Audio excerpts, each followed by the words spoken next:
Hi everyone, welcome to Cric Chat with Venkatesh. ఆస్ట్రేలియాతో series అనగానే మనకి స్లెడ్జింగ్ అనే మాట ఎక్కువ వినిపిస్తుంది. Australians are notorious for their sledging. స్లెడ్జింగ్తో పాటు వాళ్ళు మైండ్ గేమ్స్ కూడా ఆడతారు. అది కూడా మనం దృష్టిలో పెట్టుకోవాలి. స్టీవ్ కెప్టెన్గా ఉన్నప్పుడు ఒక మాట వాడాడు, మెంటల్ డిసింటిగ్రేషన్. అంటే వాళ్ళ ప్రత్యర్థి జట్టుని మానసికంగా దెబ్బతీసే ఒక స్ట్రాటజీ వాళ్ళు ఎప్పుడు అవలంబిస్తారు. సో ప్రస్తుతం టూర్లో అదే జరుగుతుంది. యాక్చువల్గా ఇండియా మొదటి 3 టెస్ట్ మ్యాచ్ తర్వాత కనీసం 2-0తో వెనకబడి ఉంటుంది. సిరీస్లో మంచి పట్టు సాధిస్తామని చెప్పి వాళ్ళు ఎక్స్పెక్ట్ చేశారు. అందుకే వాళ్ళ షెడ్యూల్ అలా చేశారు. 3 టఫ్ వెన్యూస్ మనకి ఇచ్చారు. పర్త్, అడిలైడ్లో ముఖ్యంగా పింక్ బాల్ టెస్ట్ కాబట్టి, and Brisbane and Perth are very known for their very pacey and bouncy tracks.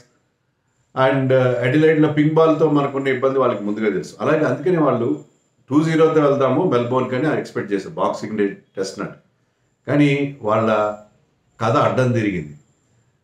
ఇప్పుడు ఇండియా ఆన్ పార్ ఉంది, 1-1తో ఈక్వల్గా ఉంది. Last 2 test matches at venues where India traditionally has done well.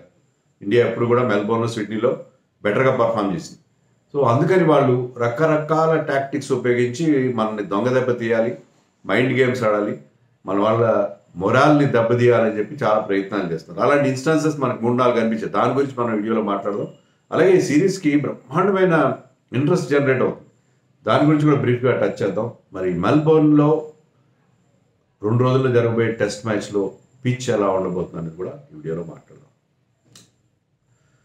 So చాలా incidents జరిగినాయి ఇటీవల ఈ మధ్య కాలంలో. ఒకటి ఇన్వాల్వింగ్ విరాట్ కోహ్లీ ఎయిర్పోర్ట్లో సపరేట్గా వెళ్తున్నాడు. మోస్ట్లీ చార్టర్డ్ ఫ్లైట్ తీసి Virat Kohli family and Jasprit Bumrah family, ఎందుకంటే పిల్లలు కూడా ఉన్నారు వాళ్ళతో పాటు.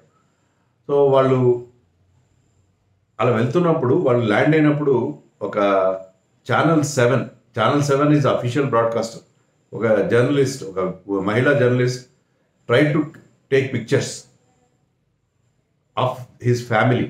అది విరాట్ కోహ్లీకి నచ్చదు. విరాట్ కోహ్లీ ఎప్పుడు కూడా తన ఫ్యామిలీ, ముఖ్యంగా చిల్డ్రన్, 2 పిల్లల్ని మీడియా అటెన్షన్కి, ఫోటోలకి దూరంగా వచ్చే ప్రయత్నం చేస్తారు. అది చాలామంది చేసే ప్రయత్నం. అది దానికి అనేక కారణాలు ఉంటాయి. సో అది వాళ్ళ ప్రైవసీ, వాళ్ళ ఇష్టం. So Virat Kohli Indian journalist కూడా ఎప్పుడు చాలా సందర్భాలు చెప్పడం, కొన్నిసార్లు వాళ్ళు ఫోటోలు తీస్తే వాటిని రిమూవ్ చేయడం గతంలో కూడా చూసాము. కానీ ఇక్కడ ఆస్ట్రేలియాలో ఏంటంటే వాళ్ళు ఫోటోలు తీసుకోవచ్చు, ప్రైవసీ ఇలాంటి రూల్స్ అక్కడ లేవు, అప్పుడు అప్లై కావు. But Virat Kohli requested. So he had a spot, కొంచెం చిన్న గొడవ జరిగినట్టుగా ఉంది ఆ మహిళా జర్నలిస్ట్తో. మనకు వచ్చిన ఫోటోలు కూడా అది చెప్తాయి.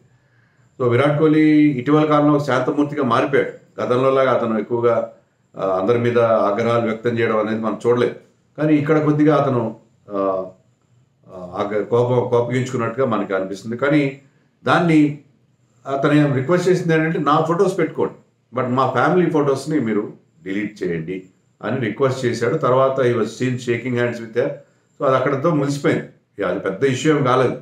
కానీ దాన్ని ఆస్ట్రేలియా మీడియా ఎలా చిత్రీకరిస్తుందంటే, చాలా దురుసుగా ప్రవర్తించాడు విరాట్ కోహ్లీ, ఆ మహిళా జర్నలిస్ట్ని అవమానించాడు.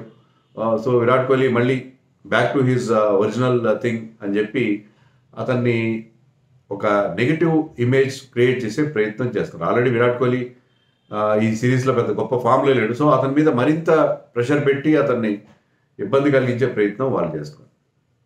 రెండో ఇన్సిడెంట్ ఏంటంటే, couple of days back Ravindra Jadeja addressed press. అంటే అక్కడ గ్రౌండ్లో ప్రాక్టీస్ తర్వాత ఒక ఇంప్రాంప్టు అంటారు మామూలుగా, అంటే సడన్గా ఒక చిన్న ప్రెస్ మీట్ లాంటి గ్రౌండ్లోనే మైక్స్ పెట్టారు వాళ్ళు. అది యాక్చువల్గా ఇండియన్ జర్నలిస్ట్ రిక్వెస్ట్ మీద జరిగిందని. సో వాళ్ళు హిందీలో అడిగారు, హిందీలో సమాధానం చెప్పాడు. ఆస్ట్రేలియా జర్నలిస్ట్ కూడా అక్కడ చేరారు. వాళ్ళు they were asking can you answer in English. కానీ అప్పటికే టీమ్ బస్ వెయిట్ చేస్తూ ఉంది ఇతని కోసం. సో అతను లేదని చెప్పి వెళ్ళిపోయాడు.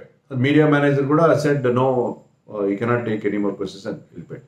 దానికి వాళ్ళు ఏం చేశారంటే మసిపూసి మారేడికాయ చేసి హిందీలోనే ప్రశ్నలు ఇస్తున్నాడు, సమాధానం ఇస్తున్నాడు, మీడియాని అవాయిడ్ చేస్తున్నాడు, ఆస్ట్రేలియా మీడియాని అవాయిడ్ చేస్తున్నాడు, ఆస్ట్రేలియా మీడియాతో నాన్ కోఆపరేషన్ చేస్తున్నారు ఇండియా వాళ్ళు అని చెప్పి. నేను ఒక ఛానల్ 9 వాళ్ళ ఒక న్యూస్ క్లిప్పింగ్ కూడా చూశాను. దాంట్లో ఏం చెప్పారంటే, ఆల్రెడీ బాక్సింగ్ డే టెస్ట్కి హీట్ వేవ్ అలర్ట్ ఉంది, చాలా వేడిగా ఉంటుందని చెప్పి. కానీ ఇండియన్ టీం ఆల్రెడీ ఈ సిరీస్లో బాగా ఆడకపోయేసరికి they are feeling the heat. అందుకే వాళ్ళు రకరకాలుగా చాలా విచిత్రంగా బిహేవ్ చేస్తున్నారని చెప్పి. అక్కడ ఏం విచిత్రమైన బిహేవియర్ ఏం లేదు. యాక్చువల్లీ ఆ ప్రెస్ మీట్, ఆ బ్రీఫ్ ప్రెస్ ఇంటరాక్షన్ అనేది ఇండియన్ మీడియా పర్సన్స్ అడిగితే వాళ్ళ కోసమే అరేంజ్ చేసింది. ఆస్ట్రేలియా వాళ్ళు దాంట్లో దూరిపోతే దానికి ఎవరు responsible?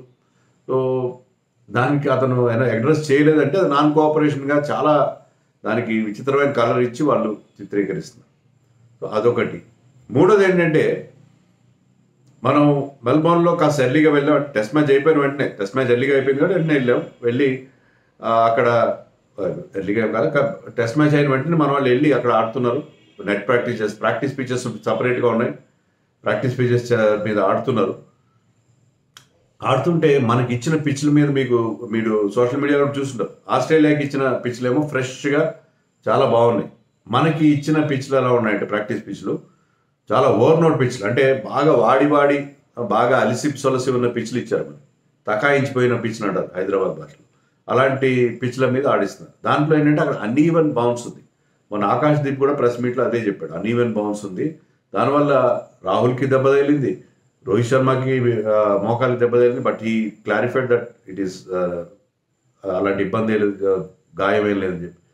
And even Akash Deep కూడా దెబ్బ తగిలింది. సో అన్ఈవెన్ బౌన్స్ ఉంది. అన్ఈవెన్ బౌన్స్ ఉన్న పిచ్, ప్రాక్టీస్ పిచ్లు ఏంటంటే ట్రూ బౌన్స్ ఉండాలి. ఎందుకంటే ప్రాక్టీస్ టైంలో ఇంజరీస్ అవాయిడ్ చేయడం కోసం చూస్తారు. అలాంటి పిచ్లు మనకి ఇచ్చారు. ఆస్ట్రేలియాకేమో మంచి పిచ్లు ఇచ్చారు. తెలుగులో ఒక సామెత ఉంది, అయిన వాళ్ళకి ఆకుల్లో కాని వారి కంచాల్లో అని చెప్పి. అలాగా వాళ్ళ టీంకేమో మంచి ఫ్రెష్ పిచ్చెస్ ఇచ్చారు. ట్రూ బౌన్స్ ఉండేవి, కరెక్ట్ బౌన్స్ ఉండేవి. మనకేమో ఇలాంటి అన్ఈవెన్ బౌన్స్ ఉండే పిచ్లు ఇస్తే దెబ్బలు ఎంత తాలకుండా ఉంటాయి, చాలా సీరియస్ ఇంజరీస్ అయ్యే ప్రమాదం. దాని మీద కూడా ఇష్యూ రైజ్ అవుతుంది. దాన్ని అడిగితే అక్కడ వాళ్ళ క్యూరేటర్ ఏం చెప్తాడంటే, గ్రౌండ్స్మెన్ మ్యాట్ పేజ్ అతని పేరు, అతను ఏమంటాడంటే 3 days ముందు మాత్రమే మేము ఫ్రెష్ పిచ్చెస్ ఇస్తాము, అది మా స్టాండర్డ్ ప్రొసీజర్. ఫారిన్ టీంకైనా లోకల్ టీంకైనా మేము 3 days ముందే ఇస్తాం. ముందు వచ్చి ఆడితే మేము అలాంటి పిచ్లు ఇస్తాం, అది మా రూల్ అని చెప్పి అతను రూల్స్ మాట్లాడతాం. కానీ జనరల్గా మీరు if you are a good host, you should provide good conditions for the host. అలా కాకుండా అతను రూల్స్ మాట్లాడి మేము అలాంటి పిచ్లే ఇస్తాము అని చెప్పి చాలా కూల్గా అతను సమాధానం ఇవ్వడం జరిగింది. సో ఇండియాని ఎన్ని రకాలుగా బాధ పెట్టాలో అన్ని రకాలుగా బాధ పెట్టే ప్రయత్నం చేస్తున్నారు. సో వాళ్ళు చాలా కుళ్ళుతో రగిలిపోతున్నారు. ఎందుకంటే ఇండియా 1-1తో ఈక్వల్గా ఉంది. బ్యాటింగ్ ఫెయిల్యూర్స్ ఉన్నా, బౌలింగ్లో బుమ్రా తప్ప మిగతా వాళ్ళు ఎవరు గొప్పగా బౌలింగ్ వేయకపోయినా India still manage to stay afloat in this series. 1-1తో ఇప్పటికీ ఇండియా గట్టి పొజిషన్లో ఉందనేసరికి వాళ్ళు ఇలాంటి విచిత్రమైన టాక్టిక్స్, మైండ్ గేమ్స్ ప్లే చేస్తున్నారు. అది క్లియర్గా అర్థమవుతుంది. అయితే ఆస్ట్రేలియాలో మన వాళ్ళకి ఇలాంటి కొత్త ఏం కాదు, ఎన్నో ఫేస్ చేశారు. మన టీం ఉన్న గొప్పతనం ఏంటంటే, మేబీ ఆఫ్టర్ గంగూలీ ఎరా తర్వాత ఇలాంటివి మన టీం మరింత స్ట్రాంగ్ చేస్తున్నాయి. మనం గతంలో సిడ్నీ టెస్ట్ ఓడిపోయిన తర్వాత 2008లో మనం తర్వాత పెర్త్లో గెలిచాము. అలాగే 36 సార్ల తర్వాత సిరీస్ గెలిచాం. ఇలాంటి టాక్టిక్స్కి మనం లొంగిపోయే పరిస్థితి ఏమి ఉండదని చెప్పి నేను ఎక్స్పెక్ట్ చేస్తాను. ఇంకోటి, మనం అనుకున్నట్టుగా ఈ సిరీస్ విపరీతమైన ఇంట్రెస్ట్ జనరేట్ చేస్తుంది. యాక్చువల్లీ ఇక్కడ 3 టెస్ట్ మ్యాచ్లు అయితే 8 days ఆట కూడా జరగలేదు. 8 days ఆట జరిగిందేమో మోస్ట్. సో సగానికి సగం ఆట జరిగింది. సగం ఆట అదే వర్షం అనుకోండి, లేకపోతే ఎర్లీగా ముగిసిపోవడం, వాటెవర్. అయినా సరే బ్రహ్మాండమైన ఇంట్రెస్ట్ జనరేట్ అయింది. బ్రిస్బేన్లో కూడా వర్షం వచ్చినా సరే అక్కడ 90,000+ క్రౌడ్ వచ్చారు. బాక్సింగ్ డే టెస్ట్ మ్యాచ్లో మెల్బోర్న్ బిగ్ స్టేడియం, 90,000 పైన కెపాసిటీ ఉంది. సోల్డ్ అవుట్ ఫస్ట్ డే రోజున, it was cell out. So record crowd మనం అక్కడ చూడబోతున్నాం. అంతకుముందు మనం చూసే పర్త్లో కూడా చాలా పెద్ద సంఖ్యలో జనం వచ్చారు. అక్కడ క్రౌడ్ అక్కడ రావడం ఒక్కటే కాదు, ఈవెన్ చూసేవాళ్ళ సంఖ్య. బార్డర్ గవాస్కర్ ట్రోఫీ మీద ఎంత ఇంట్రెస్ట్ జనరేట్ అయిందంటే, నన్ను రకరకాల ఛానల్స్ వాళ్ళు మామూలుగా ఈ టైంలో క్రికెట్ టెస్ట్ మ్యాచ్ గురించి ఎప్పుడు ఎవరు అడగరు. వాళ్ళు చాలా ఇంటర్వ్యూస్ అడుగుతున్నారు, ఫోన్ ఇన్లు అడుగుతున్నారు. భయంకరమైన ఇంట్రెస్ట్ జనరేట్ అయింది. ఎక్కడ జరిగినా అదే మాట్లాడుకుంటారు అందరూ. ఎక్కడైనా నేను అనిపిస్తే అడిగే ప్రశ్న, మన వాళ్ళు WTC ఫైనల్కి వెళ్తారా, ఈ సిరీస్ గెలుస్తారా, ఇలాంటి ప్రశ్నలు అడుగుతారు. సో ఈ యొక్క ICC టోర్నమెంట్కి ఎంత ఇంట్రెస్ట్ ఉంటుందో అంత ఇంట్రెస్ట్ ఇక్కడ జనరేట్ కావడం మనం చూసాం. సో అసలు ఒక 3 match సిరీస్లో ఇంత తక్కువ నిడివి, ఇంత తక్కువ లెంత్ ఇక్కడ ఉన్నట్టుగా మనకు కనిపిస్తుంది. బట్ సిరీస్ అనేది గందరగోళంగా జరిగింది. ఇంతవరకు జరిగిన 3 మ్యాచ్లు కూడా పెద్ద మజా రాలేదు. మన వాళ్ళు కంబ్యాక్ కావడం పెద్దలేదు, ఒక్కటే మనకి ఒక మంచి రిజల్ట్గా కనిపిస్తుంది. అలాగే బ్రిస్బేన్లో మ్యాచ్ సేవ్ చేసుకోవడానికి కొన్ని హీరోయిక్ నాక్స్ చూసాం. బట్ ఓవరాల్గా మన డిసప్పాయింటింగ్గా ఉన్నా సరే ఇంట్రెస్ట్ మాత్రం అలాగే ఉంది. సిరీస్ ఇంకా వెరీ మచ్ అలాగే, అది మనకి ఇక్కడ మనకి హ్యాపీగా అనిపిస్తున్న విషయం. సో మెల్బోర్న్లో కనుక బాగా ఆడితే, because V one last 2 test matches they, క్రితం 2 టూర్స్లో గెలిచాం కాబట్టి ఐ థింక్ అది మళ్ళీ మనం సిరీస్లో ముందంజ వేయడానికి అవకాశం ఉంటుంది. పిచ్ ఎలా ఉండబోతుంది? క్యూరేటర్ ఏం చెప్పాడంటే, అదే మ్యాట్ పేజ్ ఏం చెప్పాడంటే, పిచ్ లైవ్లీగా ఉంటుంది, పేసీ వికెట్ ఉంటుంది అని చెప్పాడు. అయితే ఇంతకుముందు కొన్ని 4-డే మ్యాచెస్ అవి జరిగినాయి, వాళ్ళ షెఫీల్డ్ షీల్డ్ మ్యాచ్ లేవు, అక్కడ ఉన్నంత లైవ్లీగా ఉండదు, కానీ పేసీ వికెటే ఉంటుంది, సీమ్ ఫ్రెండ్లీగా, సీమర్స్కి అనుకూలంగా ఉంటుంది, స్పిన్కి కాదు అని అతను క్లియర్గా చెప్తున్నాడు. గతంలో లాగా కాదు, స్పిన్కి అనుకూలంగా ఉండదు, సీమర్స్కే ఫ్రెండ్లీగా ఉంటుంది అని కూడా అతను చెప్తున్నాడు. సో ఖచ్చితంగా మళ్ళీ ఒక పేసీ వికెట్ ఉండే అవకాశం మనకు కనిపిస్తుంది.